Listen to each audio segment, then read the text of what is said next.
another school of thought entirely to the Neoclassicals we covered last week, and a couple of little points I want to remind you about. The previous school of thought that they replaced in the 1870s argued that value came from effort rather than utility. I got you to discuss this yourselves last week, and most of you prefer the utility approach. We'll talk about that a bit later in the course as well.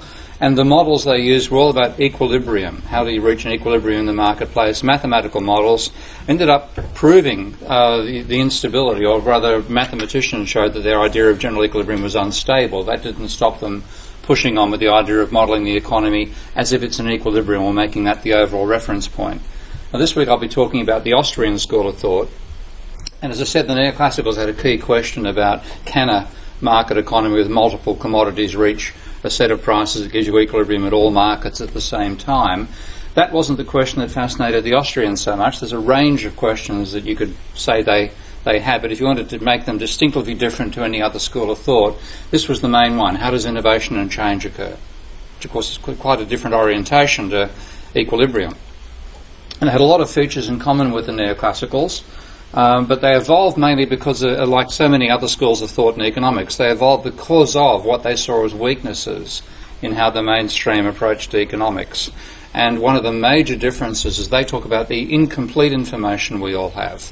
So rather than imagining that we all have perfect knowledge or ideas like that, they said that most of us got very patchy knowledge, even of stuff that's relevant to our own world, let alone knowing the entire system in which we live. So rather than talking about markets reaching equilibrium because of perfect information, they say the market is the most effective way of processing the limited information we all have and making some sort of sense of it. And they rejected in general, though not completely, I'll talk about this as a lot of Austrians don't realise this themselves, but in general they rejected the idea of using a mathematical approach to the economy because they saw the economy, and particularly Hayek saw the economy, as a complex system that couldn't be understood using the techniques of mathematics as he knew them at the time. And they saw, rather than talking about equilibrium as the central feature of capitalism, to them disequilibrium was. And disequilibrium actually provided the opportunities for change and growth.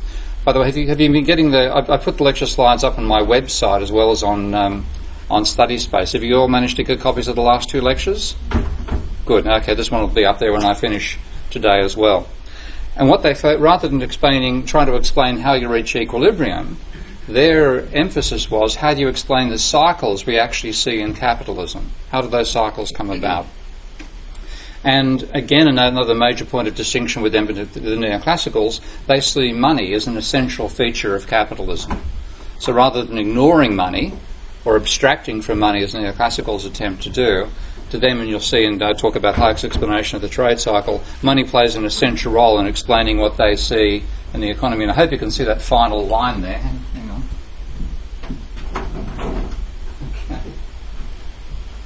They also believe the government shouldn't even try to manage the economy. They're against the whole concept of government attempting to manipulate. And as you saw in that rap, which I'm going to play a bit of later on today, they're against what Keynes had tried to achieve.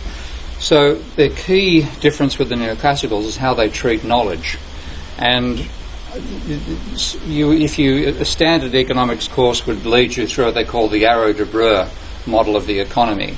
And I don't know how many people who actually teach that have actually read the original Debreu, but if you read what Debreu had to say about the type of knowledge he thought people had of the economy, or he was willing to assume people had of the economy to reach his mathematical conclusions, I think you can describe those assumptions as not merely simplifying, but frankly insane.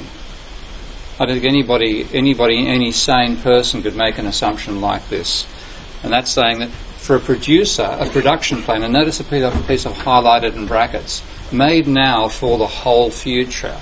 In other words, he's saying there's one point in time at which producers plan everything they're going to do for infinity. Not just today's plans and tomorrow's production plans, but production plans forever. Okay? Made now for the whole future is a specification of the quantities of all these inputs and all these outputs. So that's, you plan your inputs, you plan your outputs. Now notice the next thing. The certainty assumption implies he will know what input-output combinations will be possible in the future. So somebody back in 1910 making, let's say, windmills, realises that in 2015 you can use windmills that will need semiconductors to actually operate, even though he doesn't know what semiconductors are back in 1910. Let that sink in. That's simply insane to make an assumption like that. Now that would be okay itself if you're then starting with that assumption, you then dropped it and said, what happens when we drop that assumption? Of course, when you have, we don't know what's going to happen in the future. We're not necessarily uncertain about the future. So the question is, how does he understand uncertainty then? Well, I won't go into the so-called technical details, but he concludes by saying that the new definition he makes of a commodity to handle what he calls uncertainty allows one to obtain a theory of uncertainty formally identical with the theory of certainty he's already developed. In other words, uncertainty makes no difference. He still assumes that given uncertainty, people in 1910 will know they'll need semiconductors, silicon and stuff like that to make windmills in 2010, 2015. It's totally insane. And this is what neoclassical economists often call simplifying assumptions. They're fantasies. They're not simplifying assumptions. Now Hayek, on the other hand, writing in 1963 in this case, has got a much more realistic picture of what our knowledge actually is like. And he says, we know the general character of the self-regulating forces. So we have an idea that prices tend to equilibrate supply and demand, and the general conditions, whether they'll function or not function. But we don't know what circumstances are going to cause an adaptation from a current point of disequilibrium towards equilibrium. He said that's impossible because everything depends upon everything else. So rather than ceteris paribus, ruling out any change now, or that insane assumption about knowing future demands, meaning you're going to know what's going to happen in the future, he says just because of the fact that one thing depends upon something else and they all change means we can't know what's going to happen in general even today. So he said what we have to do is try to create a framework that lets individuals do the best they can based on the particular knowledge they have. And that's, of course, a much more realistic picture about the nature of expectations.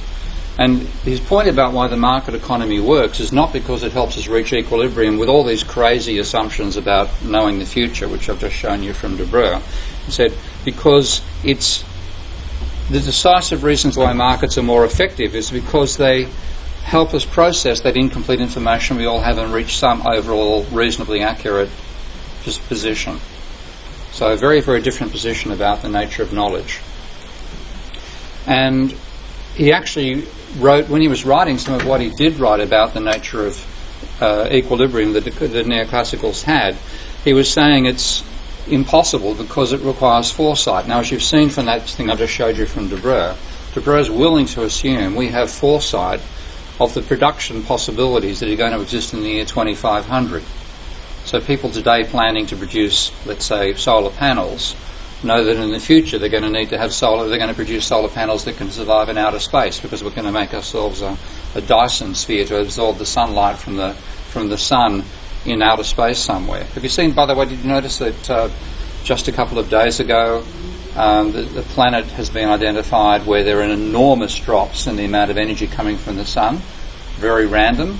And one of the hypotheses put forward by astronomers, it may be surrounded if it's got an if they can't find any natural explanation, then the unnatural one they have is that it's surrounded by a whole set of solar panels absorbing energy for what would be a hyper-intelligent or hyper-advanced civilization around that star. I think it's quite an intriguing possibility. The first time we've seen any, it probably won't turn out to be anything, but it's the first time they've found something and say this doesn't look natural. We're looking at the behaviour of a star. But anyway, foresight, the point that Hayek is making here is that to reach the equilibrium the neoclassicals are talking about requires foresight about the future. But he said it's not just foresight for an individual, it's all those different foresights being consistent. Again, he's quite accurate here in describing what neoclassicals were forced to assume to hang on to their concept of equilibrium. So he said it's okay when you define equilibrium with an individual, that's reasonably easy to do, because you're going to say this single individual won't have an enormous impact upon the rest of the system. Therefore, in isolation, we can work out whether that consumer is in equilibrium given their budget and their tastes, for example, whether they're getting the maximum satisfaction they can from whatever they're consuming given their budget. But if you mean equilibrium for an entire economy, then what you mean is not only is each person in equilibrium with respect to their own interests, they're also in equilibrium with respect to all the other decisions that all the other individuals are carrying out. And he said, since our plans involve, this is my statement about it, since our plans are affected by what other people plan to do, even if we don't know them, the only way to achieve this general equilibrium is all these plans have to be consistent. But that's only possible if two conditions apply. First of all, everybody's expectations about the future are the same as everybody else's, and we're all right. We're all correct about those high foresights. So he said then, if you imagine we go from working at an equilibrium for an individual to talking about an equilibrium for an entire economy, we're going to an entirely different sphere. It can seem very simple in a neoclassical textbook to go from equilibrium for an individual to equilibrium for the system. But he's pointing out, no, for that to actually happen, it's an entirely different sphere, because we're talking now about the interactions of individuals also being in equilibrium. Not just each individual themselves being at equilibrium, but their interactions with other people also giving no reason to change. And he was quite prescient about how neoclassicals would end up reasoning about this stuff as time went on for themselves as they tried to develop their theory. Because equilibrium is a relationship between actions. And so the actions of one person necessarily occur successively in time. He said it's obvious the passage of time is necessary to give the concept any meaning. So you have to say how somebody's changing, how their expectations and behaviour is changing over time. But he said many economists appear to have been unable to find a place for time in equilibrium analysis, and consequently have accepted that equilibrium must be conceived as timeless. And he says quite simply, that's a meaningless concept. Okay? You can't have equilibrium outside time. So if you're going to explain it, it's got to have something in time about itself. And therefore, for this to work, though, to have equilibrium over time, then everybody's expectations must be shared and correct.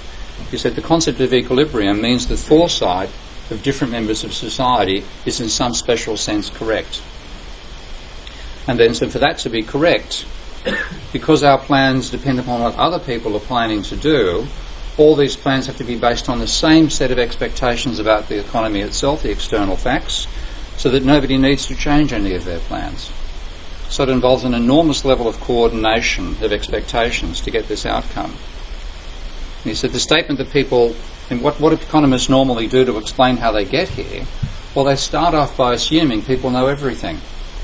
So if you know everything, you know what everybody else is going to do. Therefore, you already know that everybody else knows the same thing you know. Which he said it's not actually explaining it at all. It doesn't explain how you can reach that state. It's an excuse to get there. So we have to explain, if people are going to have this global knowledge, they know everything, how do they acquire it? And that's not explained by assuming perfect information, which just jumps over the entire problem.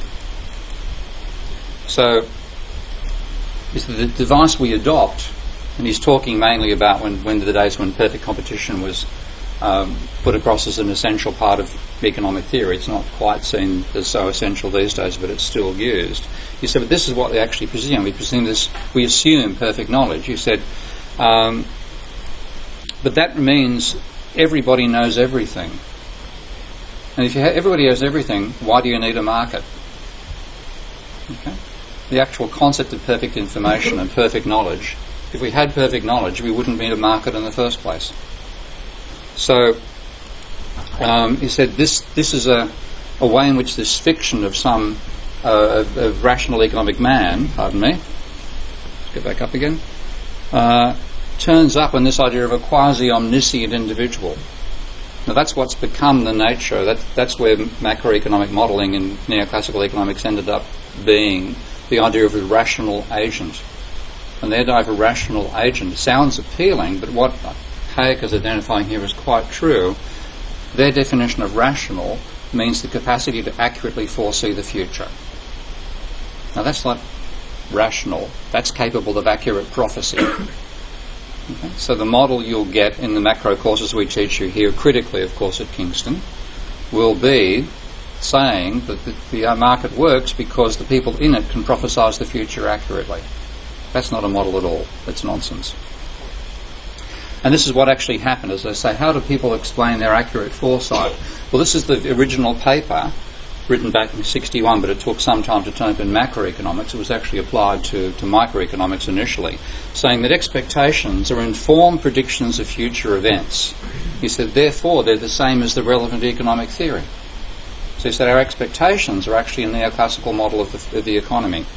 And part of the logic, which again goes into reaching these results, to me shows how illogical the neoclassical school is, because if you actually apply the ideas that are being put here in their theoretical framework, it undermines their logic. So one point Muth makes or argues is information is scarce and the economic system generally does not waste it.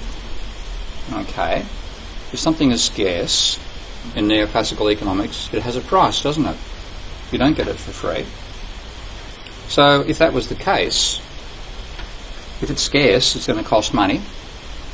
Therefore, you're going to, if you behave as they say a rational person does, that rational person continues paying for something until the marginal benefit of what they're buying is equal to the marginal cost they have to pay to get it.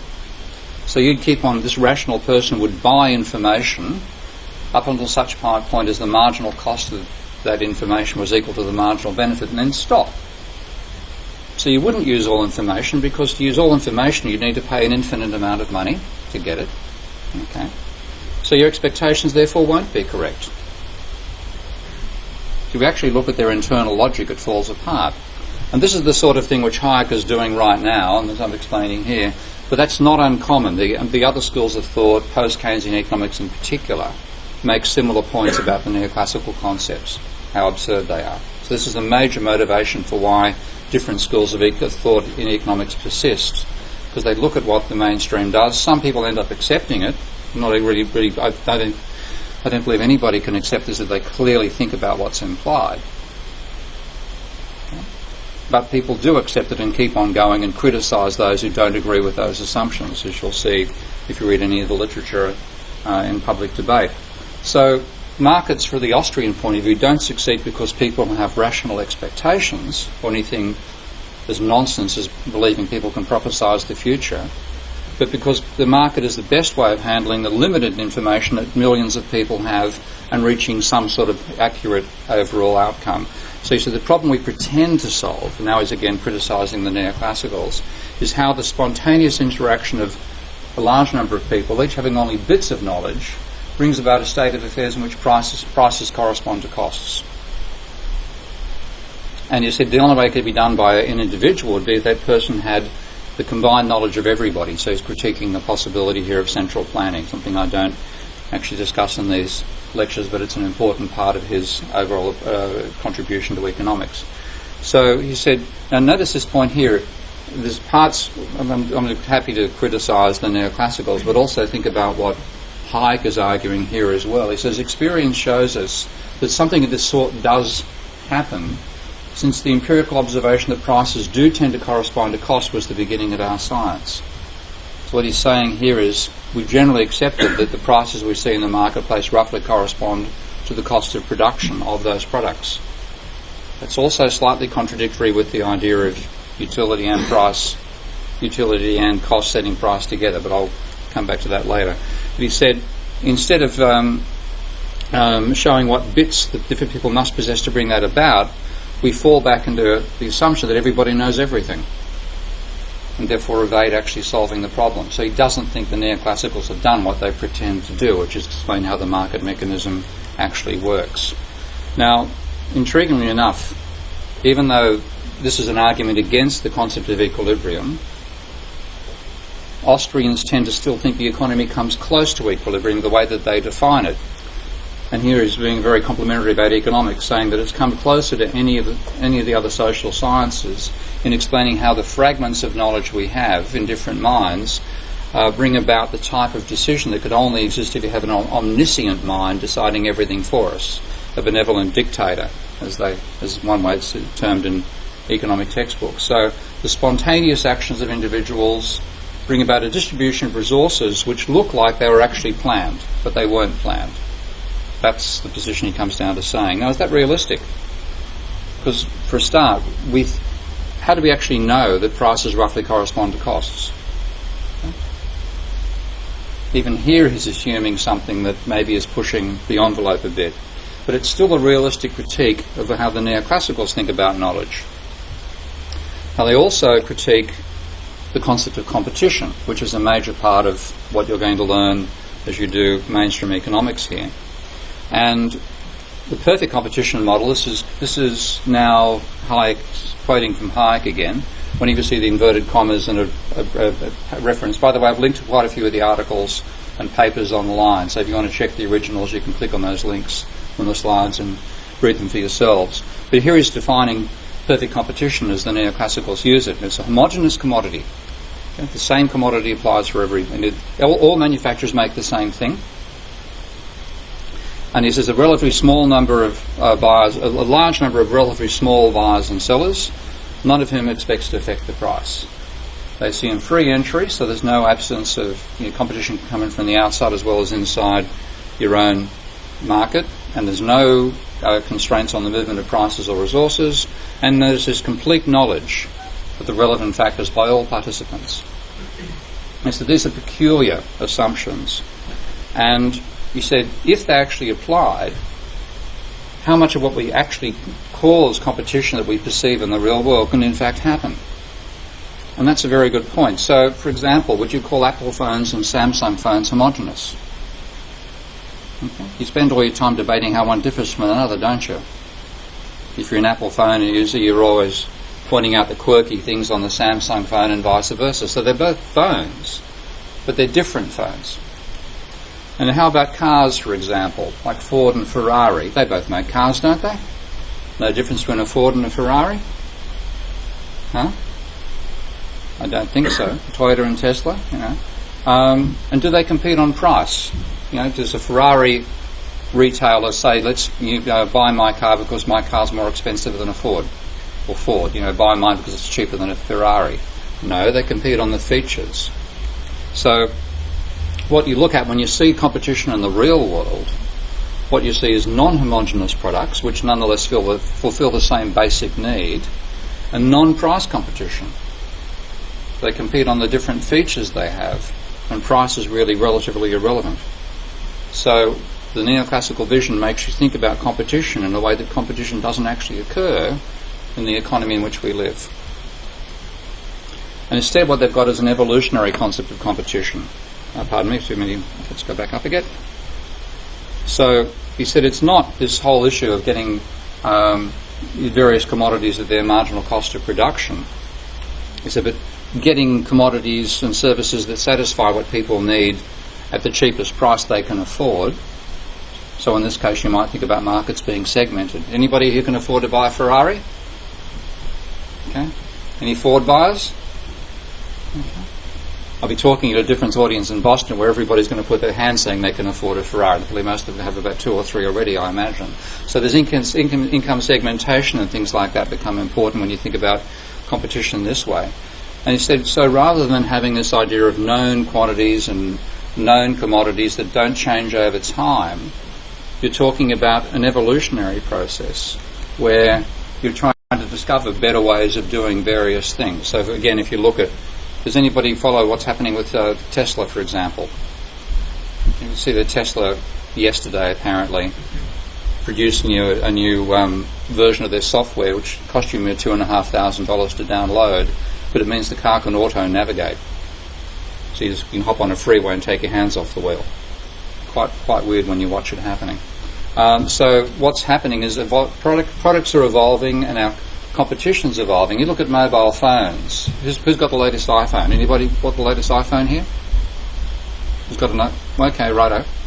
What was the main attraction in buying it? More features? The colour. The colour of the screen? Well, that'd get me. Okay, so what you've got is adaptation going on all the time. And what competition really is, if you look at phones 15 years ago versus phones now, is adaptation and competition about the features they offer and what they can do, rather than competing for marginal price, marginal cost type arguments, and without being homogenous. There's no way that phones are homogenous now across the market. There's no way homogenous through time. So markets are a place where differentiated products compete, not homogenous products.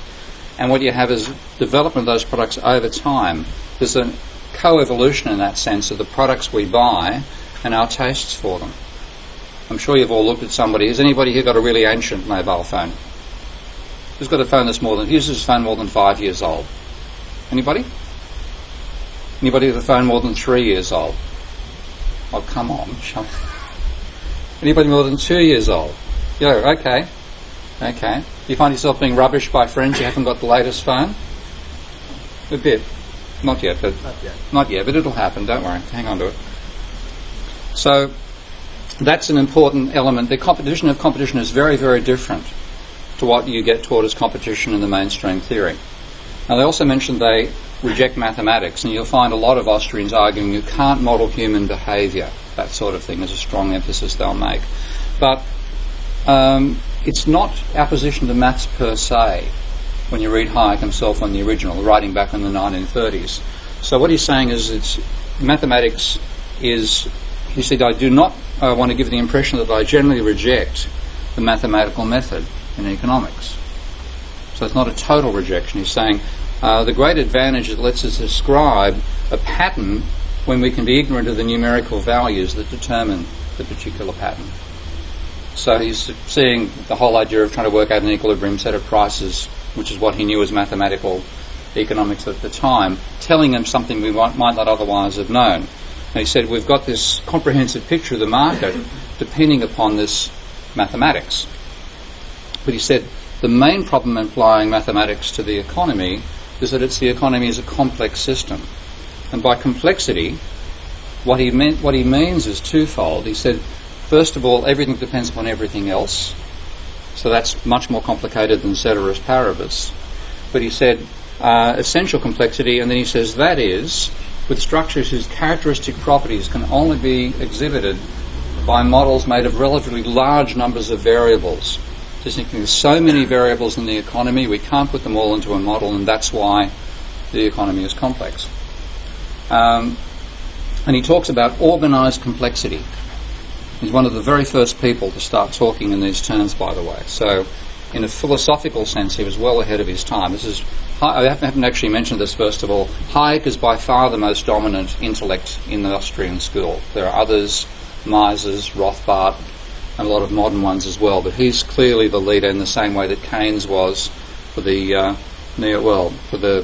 post-1930s mainstream, and also the post-Keynesian we'll talk about next week. Now, what he's saying here is organised complexity depends not just on the individual elements themselves, but also the way they're related to each other. And this is writing now in 1974 in his note. He won the Nobel Prize in 1974. He's probably the least mainstream economist ever to win the Nobel Prize. But this is actually after the theory of complexity began to be developed, but he still hasn't completely appreciated it. So what he's saying is that the fact that these interactions are an essential part of our economic behaviour, and that says you can't capture that with the mathematics, and you need many, many variables, and we don't do that. So those two reasons he's giving there. But in many ways here he's both right and wrong. So he is right, the economy is a complex system. What that means is that the interactions of many, many people, the connections, can actually be more important than how you define the individuals themselves. And I'll give you a little example of that in a moment. But he's wrong that it's confined to the social sciences. The first manifestation of complexity was actually discovered in meteorology, trying to predict the weather. And he's also wrong to say that it results from models made of a relatively large number of variables. Now there's nothing wrong with being wrong at the time he wrote, because even in the 1970s, the understanding of complexity was very limited. But it's the first point, definitely right to say it's about interactions being very, very important and changing the nature from a equilibrium system or a non-complex system to a complex system. But he's wrong in saying that these must have many, many variables. Instead, what we've found is that the basic way you can describe a complex system is simple rules can lead to complex behaviour. This is actually, I've stolen that from the logo of a school in China, of one of the leading universities there, the normal University of Beijing, and that's their slogan: simple rules and complex behaviour. And what you get is complex behaviour, complex dynamics, can come out of the interaction of relatively small number of variables when you're in non-equilibrium. And that was the way it was first discovered by a meteorologist back in 1963. And at the time this guy was doing his research, name's Edward Lorenz, at the time he was doing his research, mathematical meteorology existed, and the models that existed were pretty much like the linear economic models, very, very complicated linear economic models that they were like the linear economic models you're going to learn. Lots of elements, lots of equations, but everything was linear. So A times X plus B times Y plus C times Z type logic like that, not multiplying X by Y. Okay. Now, Lorenz, in looking at these models, said, look, we know that the main things that actually lead to instability in the weather aren't linear. They're when things force against each other. One variable interacting with another variable. Adding two things up, in this sense, is not interacting.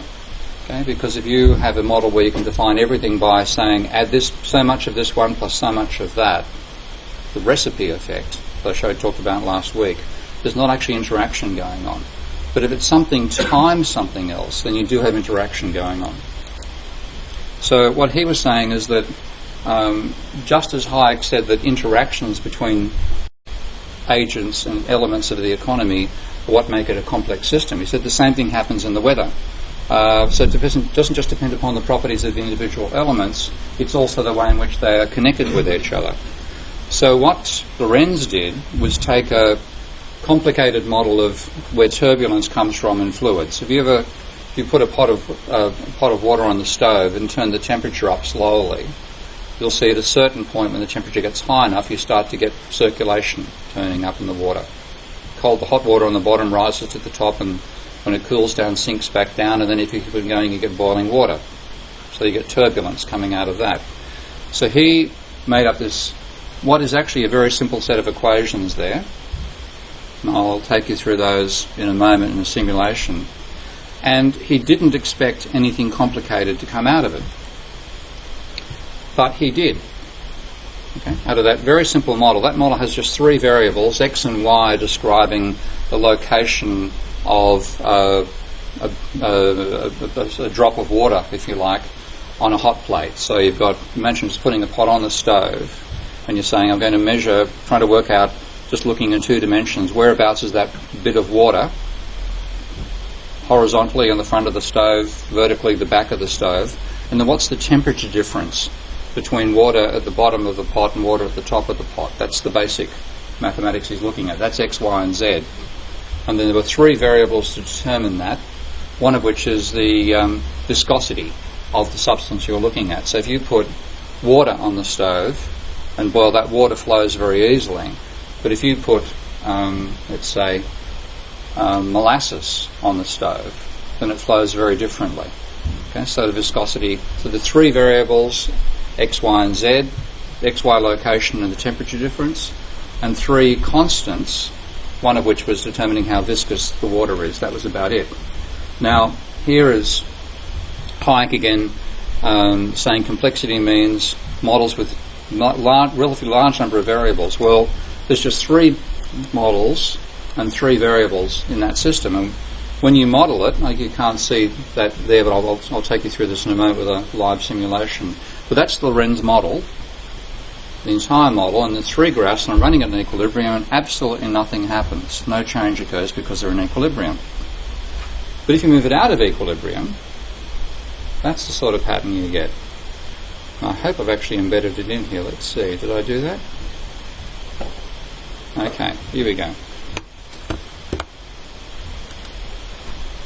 This is a software package I've developed for economics, but it's usable for things like meteorology as well. Far too simple for what meteorologists do these days, but we're working on making it more complicated. So I'll just see if I can make it a bit larger so you can see those elements there.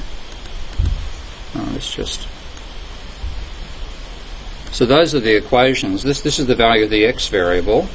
It's saying the rate of change of x is y minus x, or multiplied by a constant called sigma. Very simple equations. So the equations I showed you a moment ago, I can't scale those up, unfortunately, with the model program as it stands at the moment. But those are basically the equations there. And I know they might look complicated given to what you're used to from school mathematics and things like that. They'll be more complicated than what you do in econometrics here as well. But they're not all that complicated. So let's just drag it back over here. So there you can see the three equations. And if I simulate that, absolutely nothing happens, straight flat line, okay? Because I've started an equilibrium. Now what I'm going to do instead now is just make it a tiny distance away from equilibrium for the first iteration and then run it. And what you get isn't going to be equilibrium anymore, and the pattern ends up being extremely complicated, so run it for a short while. I've got a couple other graphs you can see on the other side there, which these are graphing each of the variables x, y and z against time. So these are the fluctuations, movements in the horizontal and vertical plane of that piece of water, and the temperature variations that are going on that are powering the whole thing as well down on the bottom level. And looks like it's breaking down. It's getting bigger and bigger cycles, and then it bounces up into regions that it wasn't in beforehand and back down again. And you get an incredibly complicated pattern, and it will never reach equilibrium. In fact, there are 3 equilibria in this system, all of which are unstable. So it's using what behaviour is called a strange attractor. Has anybody heard of that expression before, strange attractor? Okay, no. I'll put that as a link later. Let's just pause it and I'll go and show you what the 3-dimensional view looks like.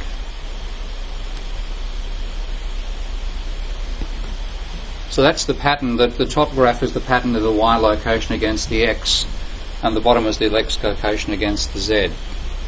And there's one of the equilibria, which was clearly where we started, which is unstable. There's the second, and there's the third. And the system will never reach those equilibria. So it's complicated behaviour coming out of what is essentially a simple model with very few variables. So you can actually model the type of behaviour that Hayek believes we need to model in the economy using complex systems mathematics. But Hayek's followers have stuck with his argument that the mathematics can't be used and refused to do mathematical modelling, which is why there's so many words in this particular set of lectures. I can't show you there are fundamental equations for the economy because they don't have any. But I believe they could have them if they use complex systems mathematics here. And I think if Hayek himself had lived long enough to see these developments, maybe he would have embraced them as well. Hard to say. So that's the point of mathematics. There will be no mathematics in any Austrian economics you read, but there'll be lots of statements about what will happen to giving something else changing, which I see as what I call a verbal differential equation. We're saying the rate of change of this will be affected by these following variables. So they do actually, in a verbal sense, have mathematical models in their heads, even though they won't write them down. Now, another important point, I mentioned a bit about this when talking about Apple versus Samsung and so on, but they believe that if you don't have innovation in the economy, then they accepted the neoclassical argument that you tend towards equilibrium. Now, we know that was wrong from last week. I've shown you that actual equilibrium is unstable. But they believed it would be disturbed all the time. So something would come along which would knock you out of that equilibrium. And they saw that as the major strength that capitalism had over other social systems, in particular socialism, which Hayek was a major critic of. And the best exponent of this is not so much Hayek, though he does talk about it a bit, but it's another Austrian called Joseph Schumpeter. Now, this is where I'm going to be treading on Austrian toes. I can see people on YouTube writing nasty comments on my website already. Because even though he was Austrian by birth, and really the father of what we call evolutionary economics today, and was very, very similar in much of his analysis to Hayek, he's rejected by other Austrians as being an Austrian for several reasons. First of all, he's not as anti-government as they are. An essential part of the Austrians is being very anti any role for government in the economy, and that's a large part of where Maggie Thatcher's desire to reduce the size of the economy, of the government as part of the economy, and Cameron's continuing that today. A lot of it comes out of Hayek. He's also not as pro-capitalist. He's very favourably disposed towards capitalists, but he wrote this paper at the end of his life, which is called Capitalism, Socialism and Democracy, and it actually argued that capitalism would give way to socialism over time. He saw socialism as, well, in that book he talked about it being superior ultimately. I think that book is a load of bollocks. I really think he wrote that as his retirement fund. Okay, but this is the reason a lot of Austrians don't like him. And I think if you leave out the ideological differences, then you find the reasoning very, very consistent. So I think you can actually include him in his approach to logic as an Austrian, even though the other Austrians like to disown him. And he also accepted that general equilibrium was an accurate description of an unchanging economy. And what he said was he was more conscious of what this means in terms of income distribution and profit than most neoclassicals are. So he said, well, profit's going to be a surplus of the receipts you get over the costs. Okay? That's the simple way of defining a profit. But he said in equilibrium, if you actually have equilibrium applying throughout the entire economy, then receipts are going to be equal to costs everywhere. Because you're in equilibrium. All products, again, he's assuming that all products are sold at their marginal cost, and this assumes rising marginal cost. By the way, I'm going to challenge that next week, but assuming this idea of rising marginal cost. And he said wages are also, again, given neoclassical theory, will be equal to the marginal product of labour, and the return on capital will equal the marginal product of capital. And so if you put all those equations together, you're paying for those at their marginal cost as well.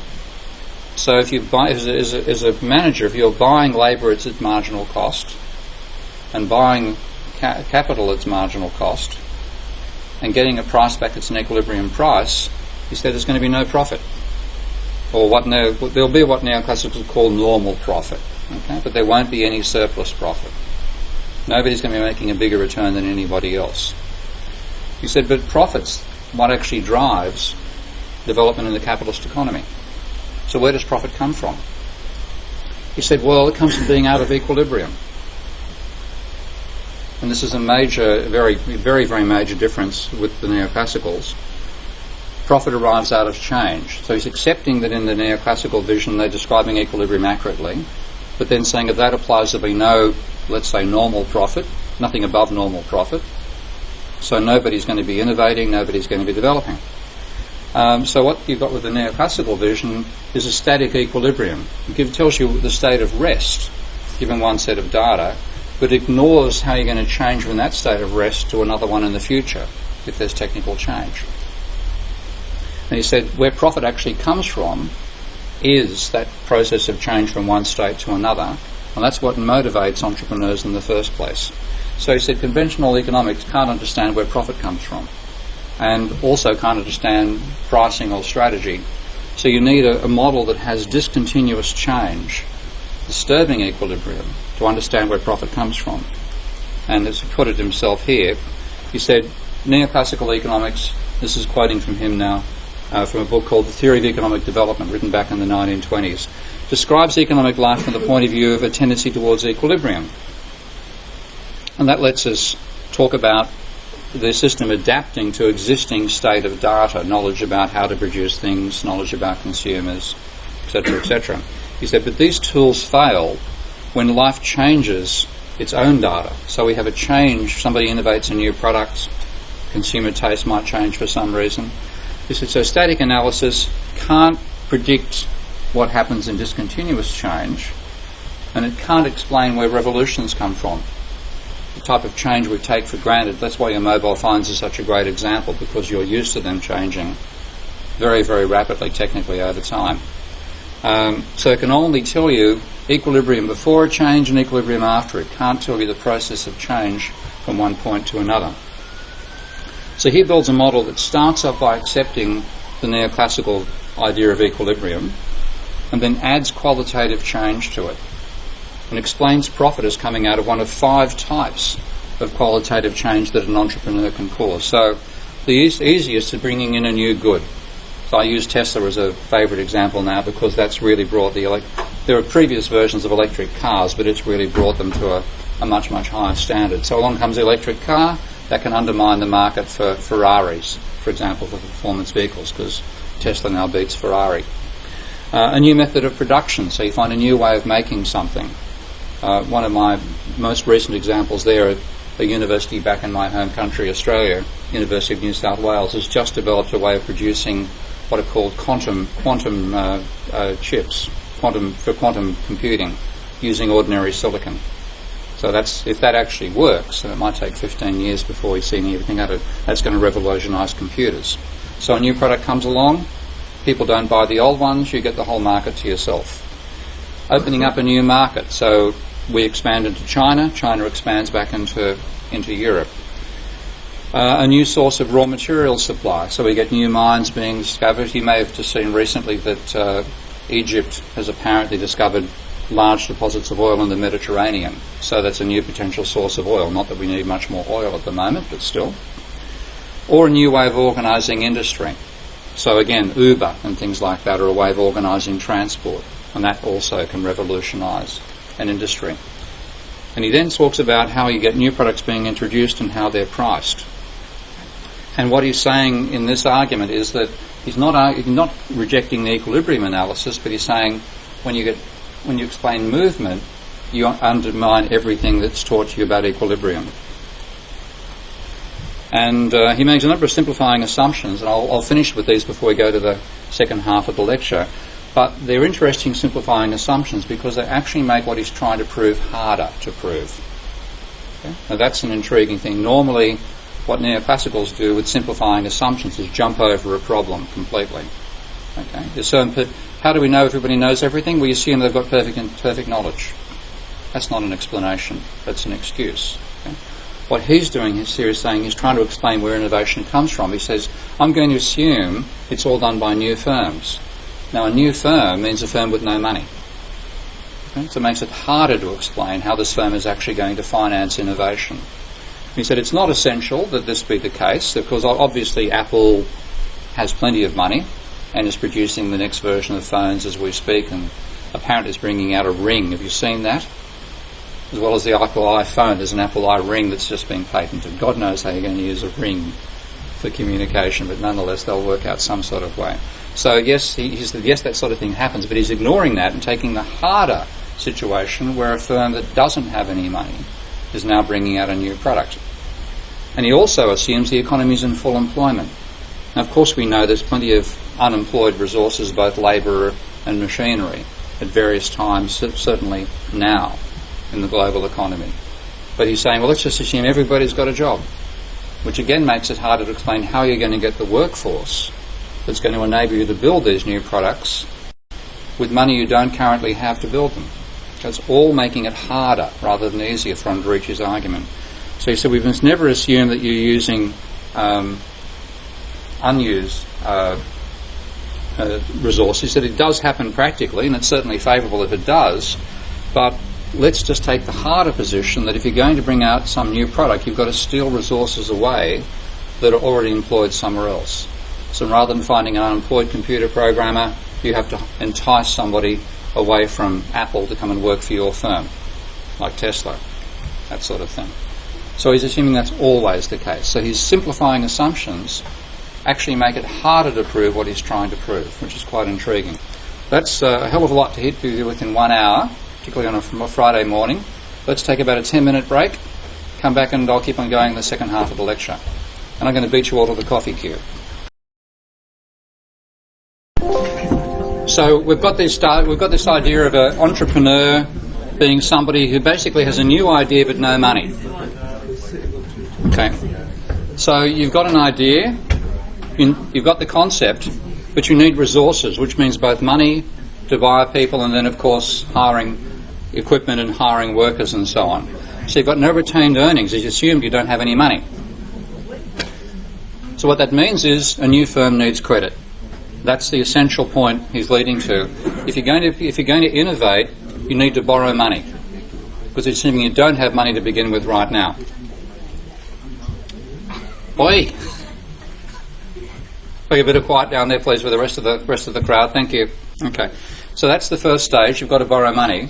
So he said providing credit is what he calls capitalists. We'd call them venture capitalists today, but he's saying that's the main function, that we need to have some source of credit to be provided to these individuals. And he says that is done by the creation of purchasing power by banks.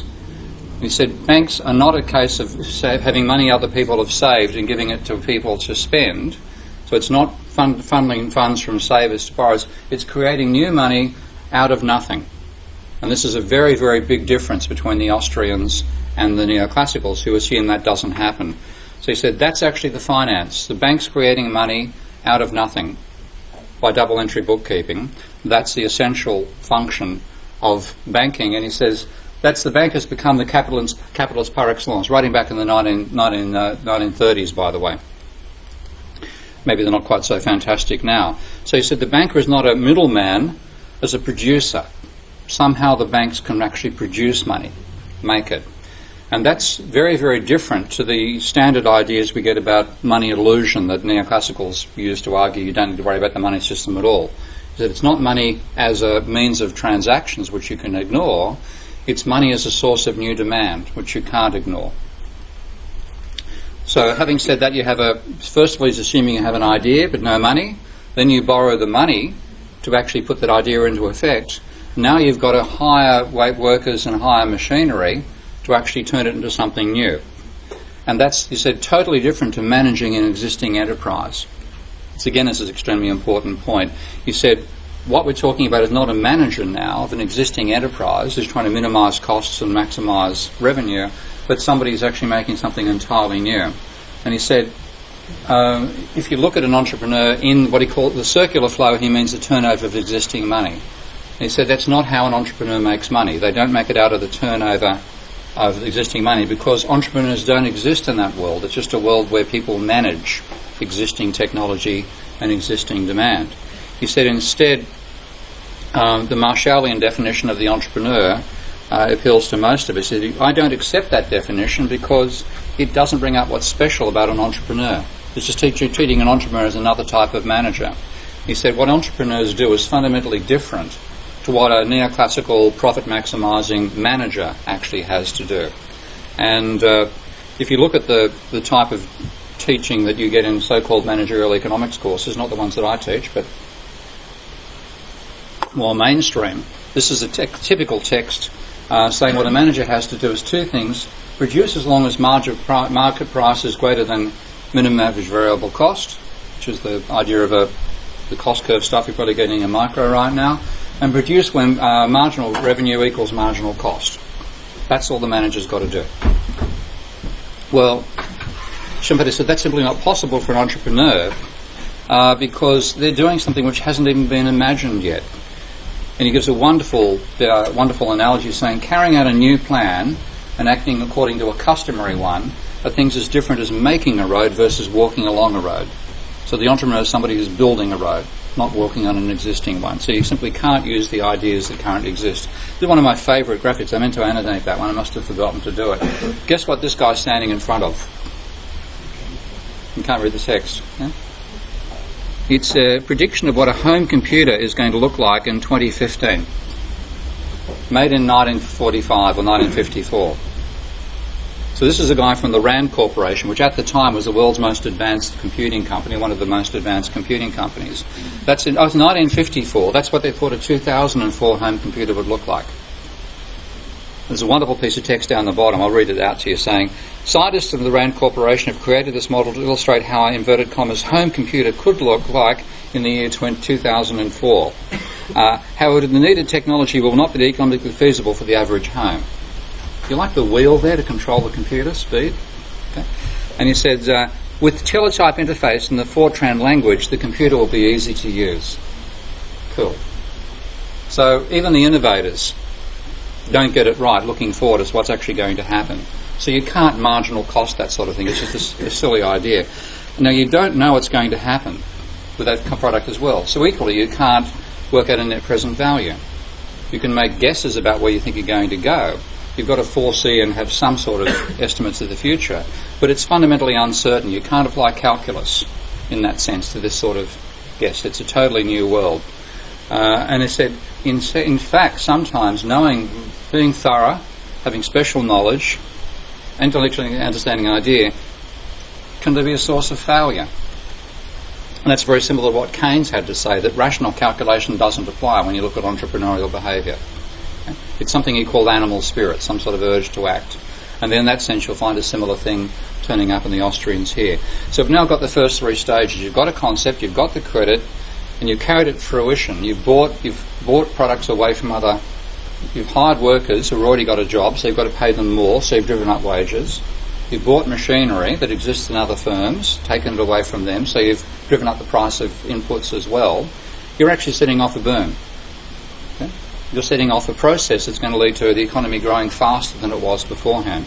So I'll talk about cycles later, but he's saying, how can you do all this and make a profit? Because what he's trying to explain is where a profit comes from. And he said, well, what you've had in this process is the creation of new money. It didn't exist there beforehand, which has given you the chance to make those extra demands. So you've taken out a loan. Under what circumstances can you pay back the loan you've taken out and make a profit? Well, the price level is going to rise. You've driven up prices of labour, driven up prices of machinery. But the technological innovation you've done gives you a cost advantage over the people you're competing against. And so there's several potential ways in which that can happen. And first of all, circular flow, no profit. Okay? People just doing the current stuff, economies in equilibrium, no profits being generated. So that's just management's all you're earning out of that. But he said the entrepreneur has got superior technology or a new product or a new market. And he said in this case their total receipts can be greater than total costs. Of course, a lot of entrepreneurs are going to fail. 4 out of every 5 pretty much loses money. It goes bankrupt. But the 1 in 5, they can make a fortune. So his example was the power loom, and this was the very first step in automating industry. If you go back to the 1800s, building out a loom which operated on mechanical power, windmill power or water power, ultimately steam power, and then ultimately electric power, that was a huge step over hand weaving. Anybody here ever done hand weaving? You can actually still buy spinning wheels and stuff like that to make textiles by hand, but you take a look at the form that these are things are first done. This was the first power loom. That's taking a whole lot of cotton in and making the ball of cotton, making it into a garment, the material that we can make a garment out of. And these were sweatshops back in those days. If you take a look at those photographs, you'll see women lining up everywhere doing the labour, female labour back in those days, and appalling conditions and people having to sleep next to their machines and all that sort of horrible stuff we know from the 19th century. Now, on we go to more and more advanced forms of technology. And of course that technology now turns up in third world sweatshops. This is the same technology being used in an Indian factory, and you can imagine the conditions there weren't exactly favourable for the worker. This is the high-tech end of things. And on we go. And of course at some stage we're going to have bioengineering, making of materials that way. Nanotechnology is turning up in clothing now, so it continues changing over time, again requiring entrepreneurs to bring it in. So he said, how can you make a profit there? Well, he said, imagine you're back in the industry when you've got just hand labour. And then you imagine the possibility of using power to do this instead. And you borrow from a bank and create your business. And now you have a worker who can produce 6 times as much, a simple numerical example, as a hand worker can in one day. If that's what your technology actually does, then given 3 conditions, you'll make a surplus. You'll get back more from selling this than you paid to produce it.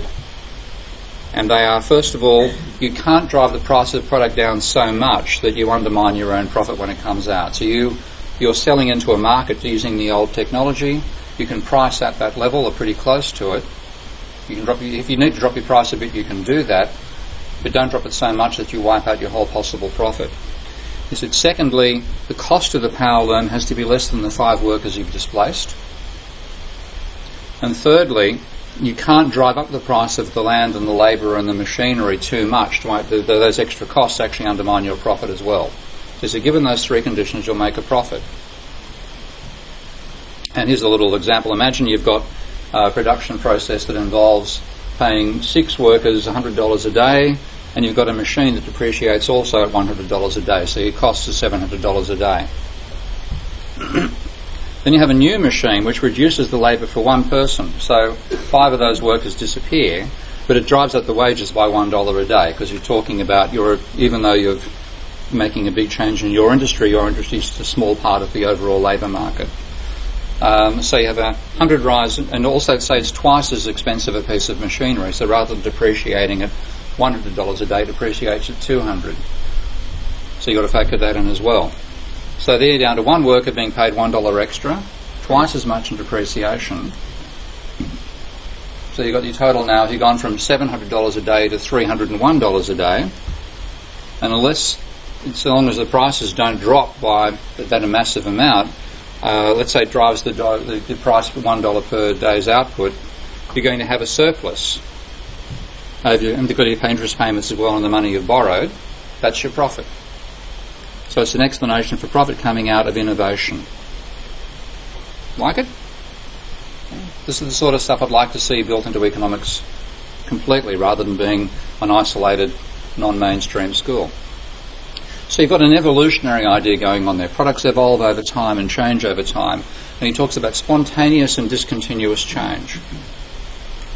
Disturbance of equilibrium. And the entrepreneurs being people who bring about new combinations, change the nature of production over time, and net profit for the whole society coming out of that development over time. So you've enriched society with a new stream of goods. The total price you get is greater than the credit you had to pay for it and the cost of production, and you can repay your debt, you come out ahead. That's what, of course, all entrepreneurs are hoping to do on a grand scale. So that net credit is also a vital part of the whole analysis now, because the fact that banks have created additional money that allowed you to be an entrepreneur drives up the level of economic activity in the economy. So he said money is essential. You can't ignore money now and just treat it as a way of making transactions easier. It's enabling something to happen that can't happen without the money. We're not talking about transactions existing technology, we're talking about a whole new product being designed. So he said, he uses some confusing language on occasion, but he says in real life, total credit, meaning total spending, must be greater than there could be if there's only fully covered credit, by which he means money coming out of the existing circulation demand coming out of the existing circulation of money. So he's saying total demand in the economy must be greater than that coming out of just turnover of existing money. It's coming from the new money that entrepreneurs borrow from banks to bring in new products. Now equally that can be entrepreneurs borrowing money to gamble on rising house prices. Okay, so it's not all creative. All he's talking about here is a purely creative use of that money. So rather than being money something you can ignore, it's essential when you think in a disequilibrium terms. And that leads to a new equilibrium ultimately, he believed. So he'd talk about, you get a second part of the drama, and this is important in terms of causing cycles as well, because when that new product comes on board, well, first of all, when the product's being built, you've borrowed money, you're expanded demand, you're paying more for wages, driving up costs overall, there's a boom. And not just in your industry, it falls into other industries. But then when your product comes online, it suddenly undercuts the existing product. So imagine the first Apple iPhone coming out, or the first Apple iPod. Remember the iPod? Does anybody have an iPod?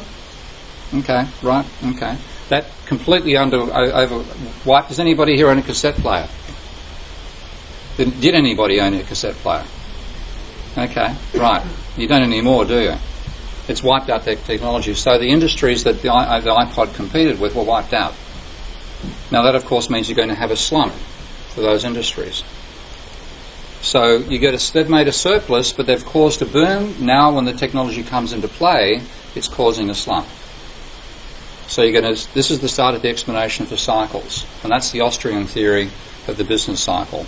So back to Hayek now and go into I think I'll just stop offending normal Austrians by stopping talking about Schumpeter for a while and talk about Hayek. And here I'm hoping my technology works. Let's see what happens here. Oh, great. Damn. The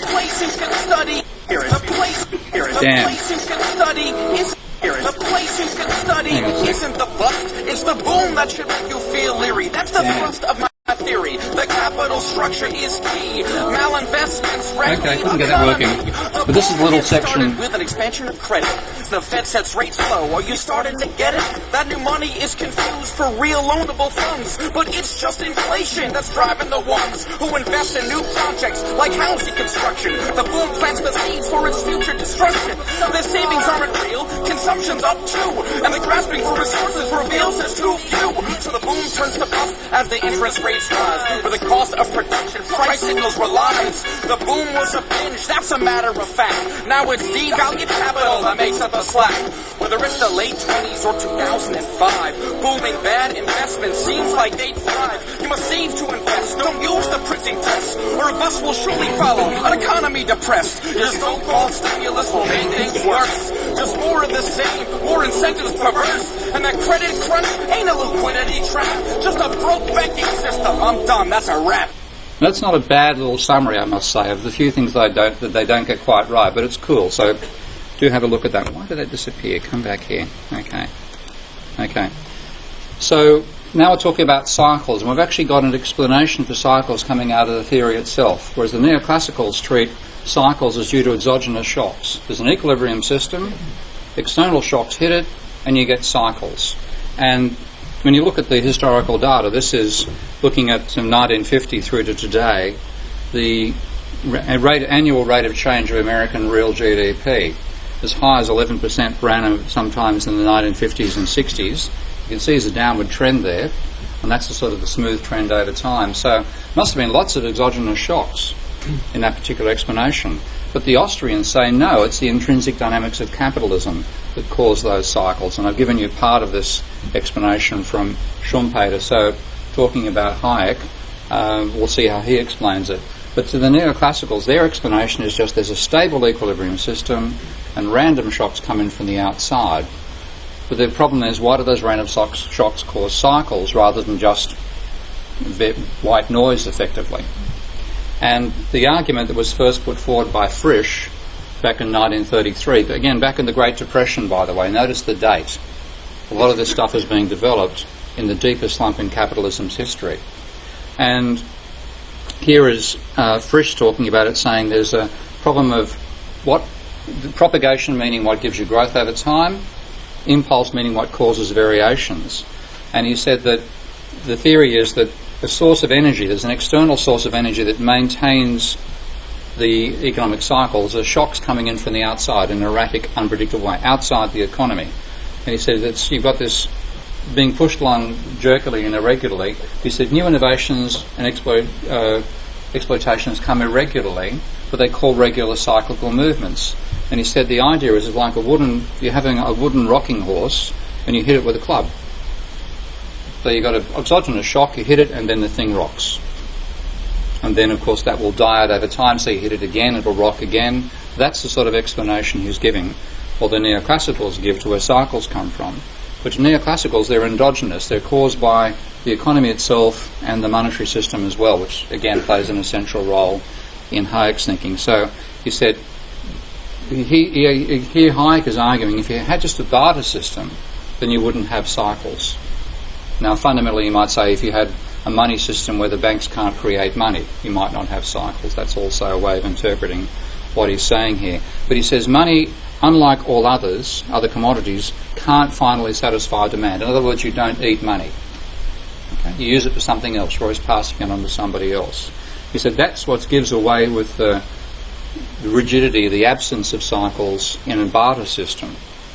He says, so long as we make use of bank credit as furthering economic development, we've got to put up with trade cycles. So I think a less sophisticated vision than Schumpeter has, as I showed you a moment ago, but the same basic logic. So first of all, accepting that prices converge to equilibrium, then saying, well, the price for money is the interest rate. But the dilemma that Hayek addresses that you don't see covered by Schumpeter is, why doesn't the interest rate give you equilibrium in that market as well?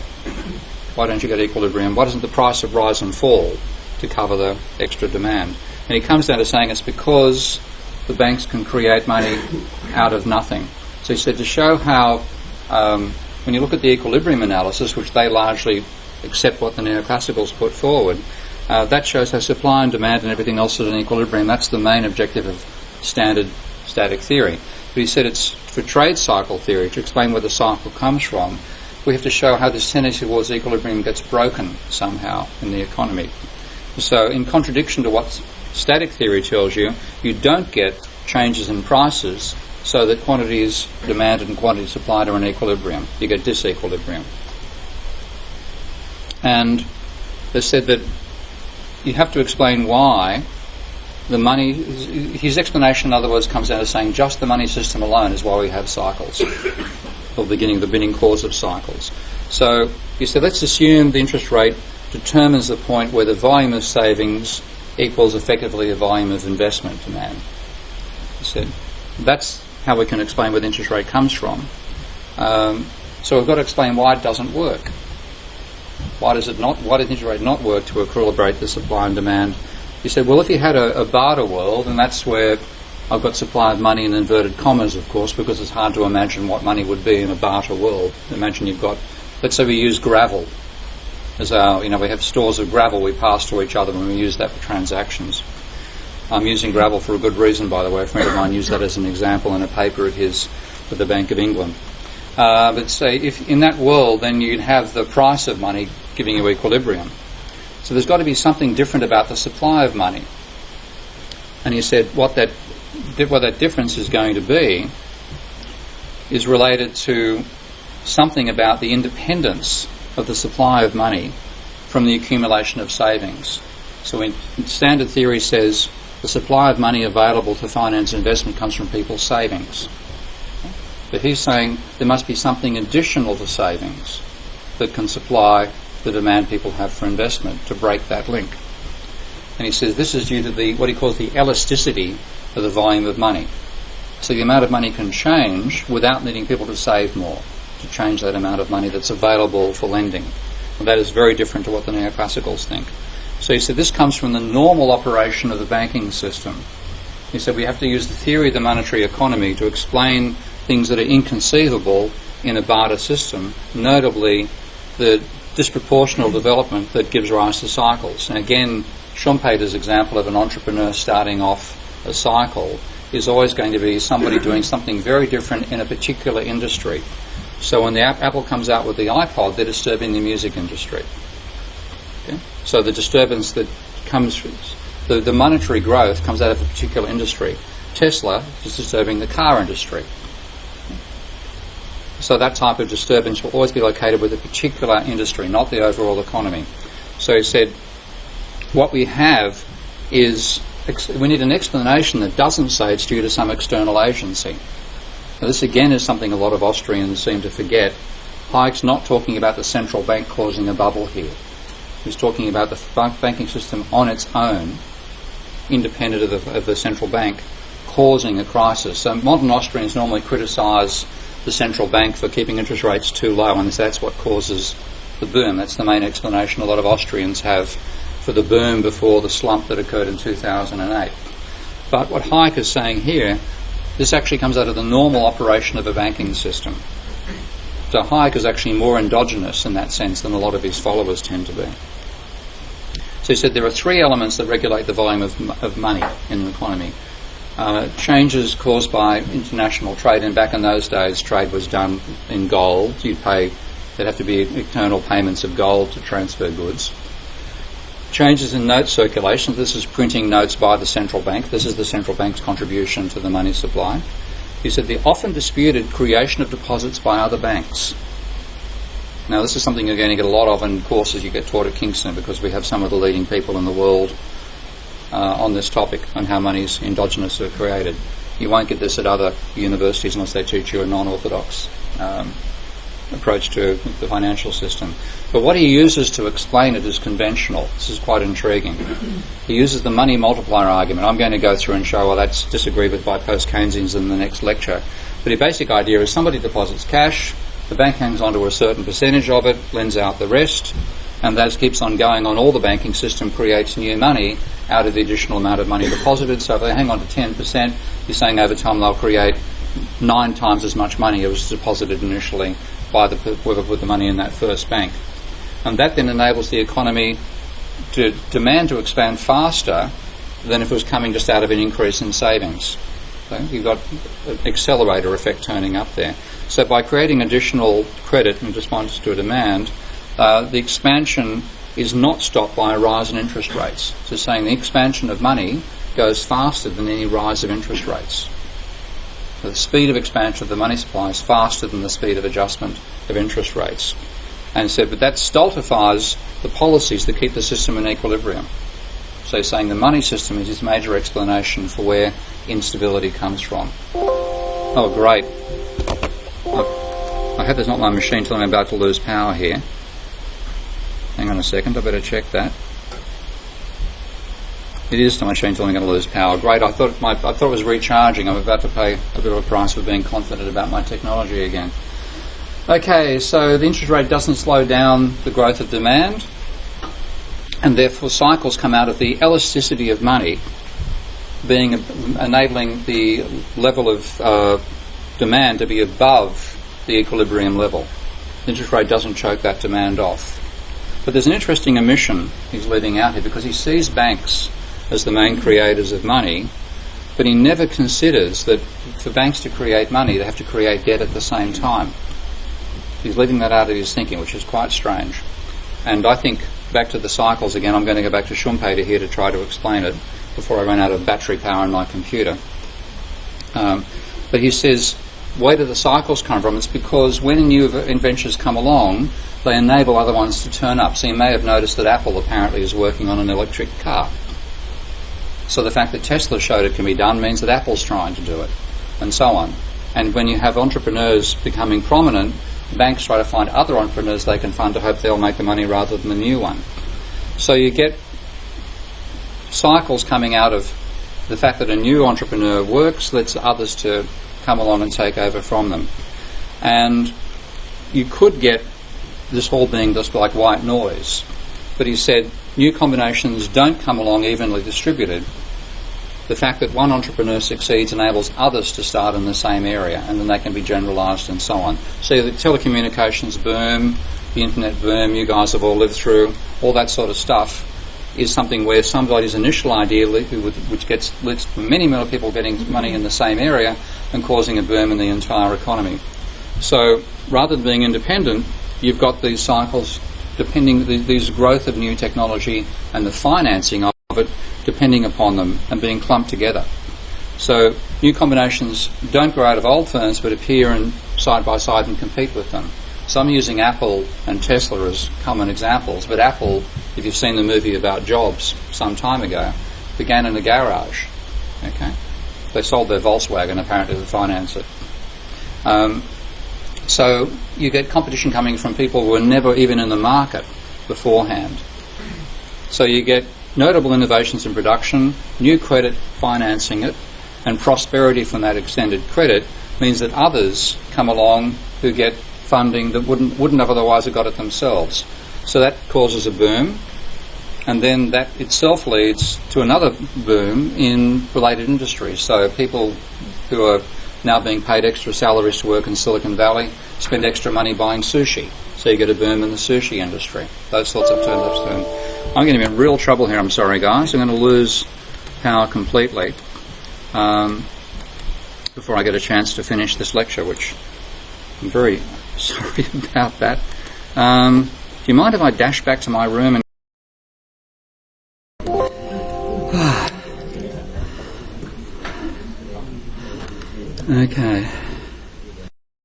Okay. Pardon me again. So you have a boom and a slump coming out of this whole process. Boom when they borrow the money and spend it. Slump when the product comes online, they pay back their debt. And what you get then is capitalism is necessarily cyclical. Hang on a second. Okay. But it's got negative aspects as well as positive. Okay. If you get a boom, it's followed by a slump. One leads to the other. So in this sense, they see what they call it depression back in those days. They weren't trying to be euphemistic about it. They called it downturn and depression. And they say it's a normal process of reabsorbing and liquidation of failed assets. Whew, pardon me. So they see a recession as a necessary outcome of the boom. One leads to the other. And so you have a fall in demand for the means of production. You've already bought the factories. You don't need to build another one for some time. So the demand you put in initially to cause the product to come along disappears, and there'll be a slump after that. You're undercutting existing products, so you cause a slump in their investment. So the boom leads to the slump. And you believe ultimately you get back to an equilibrium again. Now, you've got, in fact, overcompensation. You go past equilibrium. Okay? You don't actually go back to equilibrium again. You go below it, boom and slump. And you get a change in the path the economy is on as well. It's path dependent. So try to imagine today's capitalism without the internet. Not possible, is it? Completely change the nature of society. So one of the modern Schumpeterians, a guy called Ed Nell, talks about capitalism being not just about growth but transformational growth. It changes the nature, the qualitative nature, as well as changing the level of output. So my final point, thank God I got back in time with the power here. What attitude and policy? Well, they reckon there shouldn't be any. Now, partly Austrians will blame the Federal Reserve for causing crises by having interest rates too low. And as I've said, Hayek is more nuanced than that. He's actually saying, well, it's part of the natural nature of a monetary system to generate situations where the interest rate won't bring things into equilibrium. But what happens when you actually have a crisis? Well, the main article I'm using, or main book I'm using by Hayek in this lecture is The Monetary Theory and the Trade Cycle, which was published in 1932, which was absolutely the peak of the Great Depression, and that was this still remains the biggest downturn in the history of capitalism. And when it happened, the government was actually quite small. So arguing against government policy was arguing against a much smaller level of intervention than we see these days. Now, if you look at the Great Depression, looking from 1920 to 1940, the red line is annual growth, the blue line is it's smoothing that data out. You can see there was a slump back in the 1920s, which was actually partly caused by England's attempt to go back onto the gold standard. I'm looking at American data here. Then a big boom, period of positive growth, and then bang, this huge slump. And this is showing the economy, the output of the American economy falling by up to 15% of GDP per annum across 31 to 32. Then you have a recovery, and notice again you go back into a second slump in 37, 38. So it wasn't just one downturn, it was a huge downturn, then what looked like a strong recovery, which then for some reason disappeared, and then finally a recovery on the other side as we're gearing up towards World War II. Now Hayek's policy was do nothing. Let the economy work itself out. Writing in 1932, he's saying that there was a disinclination to explain the boom in the 1920s using the money supply. Now he's saying, people are saying, well, it's the money supply that's caused the slump.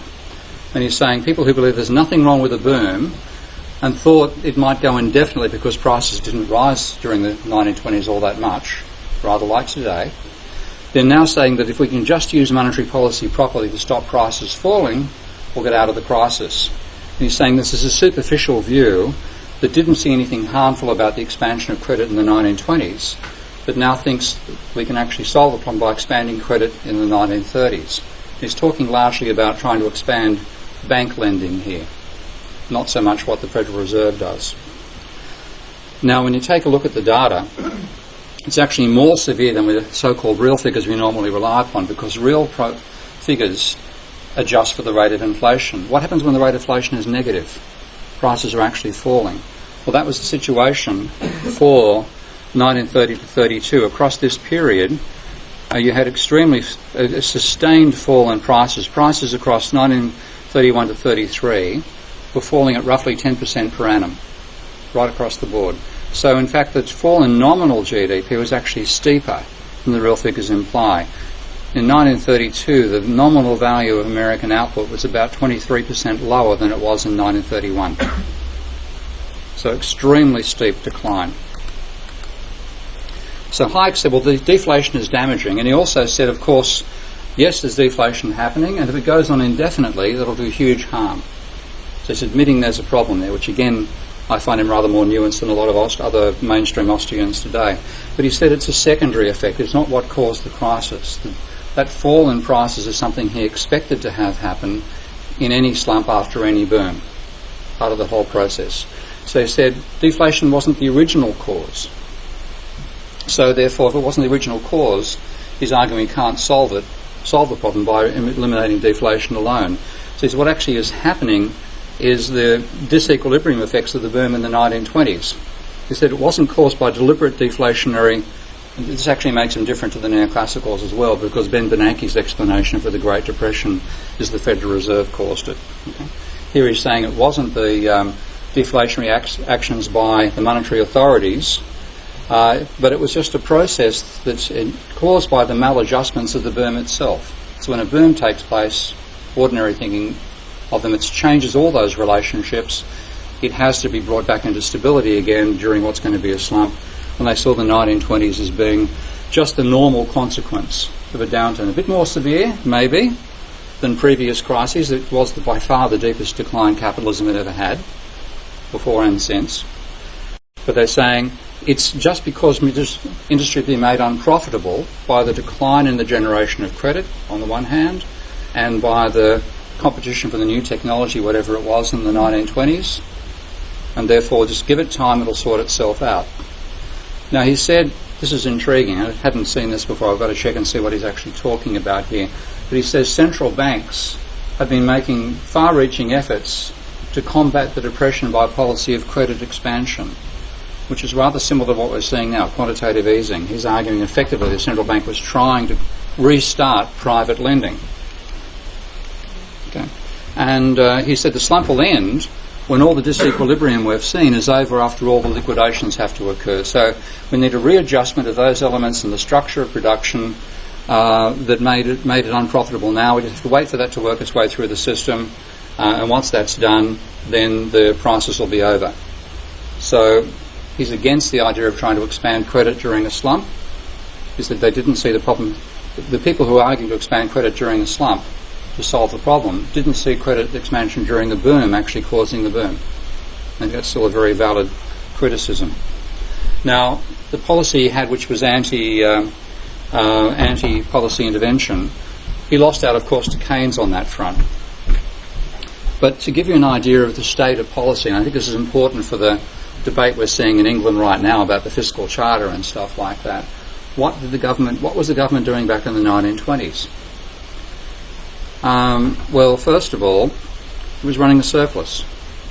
This is the American data on the government surplus over time. So anything above the little dotted line is a surplus.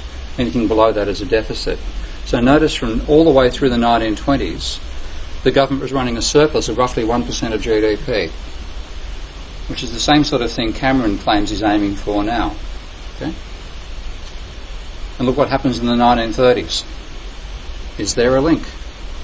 Think about that when we start talking about macro later in this course. Now, there was an attempt by the government to return to surplus over here. You can see after 1936, a dramatic fall in the deficit. You get right back to the stage where the budget is in balance. What actually happened at that time, though, is unemployment had started to rise again. It had peaked at 25%, or slightly more than 25% in 1932. Then it fell towards 1936 down to 11%. So at this stage, economists thought, crisis is behind us, we're recovering. They advised Roosevelt to get the budget back into balance. He attempts to do so, and unemployment rises again from 11 to 20%. Now, I have a feeling that phenomenon is part of why Keynes was so successful in influencing the entire profession, and people giving up on Hayek's arguments, but also giving up on the neoclassical theory as well, because here you have this period of declining unemployment during the 1920s. The recorded level, which obviously is not defined the same way we define it these days, actually fell to zero, according to the National Bureau of Economic Research in America.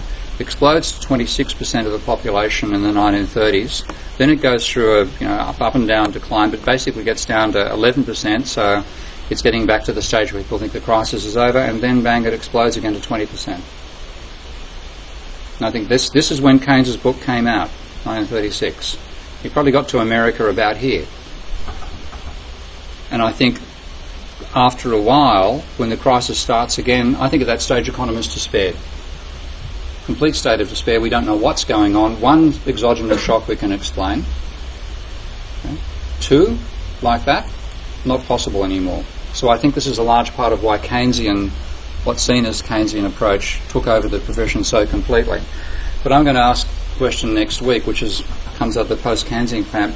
Did the people who said they were Keynesian really understand Keynes?